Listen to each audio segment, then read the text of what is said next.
جی السلام علیکم ورحمۃ اللہ وبرکاتہ۔ جی دیکھیں، اس میں کوئی شک نہیں ہے کہ امامت کا پہلا حقدار وہی ہے جس کو قرآن مجید زیادہ آتا ہو، زیادہ پڑھ سکتا ہو، زیادہ یاد ہو، زیادہ پڑھتا ہو، یہ امامت کا پہلا حقدار ہے۔ لیکن یہ اس وقت ہے جب سارے لوگ برابر ہوں، سب لوگ جو ہے یعنی امامت یعنی محتاج ہوں کہ کون امام بنے، یا یہ ہے کہ امام بناتے وقت یا قاری رکھتے وقت جو ہے اس پیمانے کو رکھا جاتا ہے۔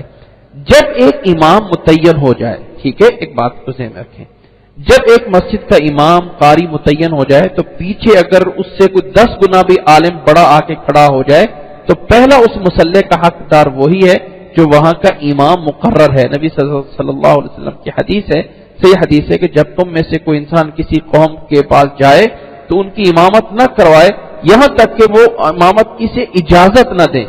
تو جب ایک مسجد کا امام مقرر ہو جاتا ہے، وہ اس کا مقرر قاری ہے، وہ مقرر امام ہے، وہ فلاں ہے، تو پیچھے بڑا عالم کھڑا ہے، بڑا قاری کھڑا ہوا ہے، اس کو کم آتا ہے، اس کو زیادہ آتا ہے، تو امامت کا حقدار پہلے وہی ہے جو امام راتب ہے۔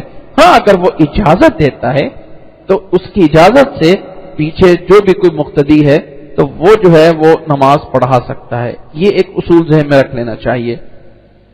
یعنی جب قاری کو رکھنا ہے، وہ کرنا ہے، فلاں کرنا ہے، اس وقت یہ دیکھا جائے گا کہ سب سے زیادہ پڑھنے والا، فلو کرنے والا، پڑھنے والا، حافظ فلاں فلاں، اسی ہی کو رکھا جائے تو یہ زیادہ بہتر ہوتا ہے۔ یہ بات ذہن میں رکھیں۔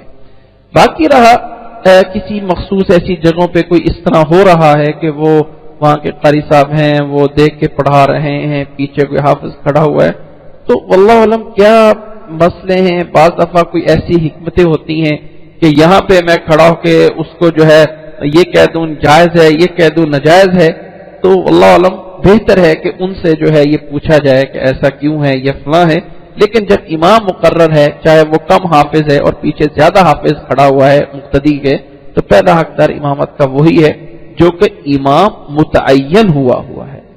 امید ہے کہ آپ کو سمجھ آ گئی۔ لیکن بہرحال یہ ہے کہ اس میں ہر کچھ جگہیں ایسی بھی ہوتی ہیں کہ صرف بیان کرنے میں یا ہونے میں پوری سچویشن کا نہیں پتہ ہوتا ہے۔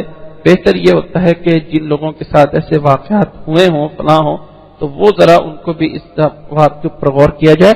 شرعی لحاظ سے کوئی یہ اتنا بڑا مسئلہ نہیں ہے شرعی لحاظ سے، جبکہ وہ متعین امام ہو۔ لیکن یہ ہے کہ اگر وہاں متعین امام نہیں ہے اور پھر سارے برابر میں، تو اب پہلا حقدار وہی ہے جو حافظ ہے، وہ اسی کو کھڑا کیا جائے، نمبر 1۔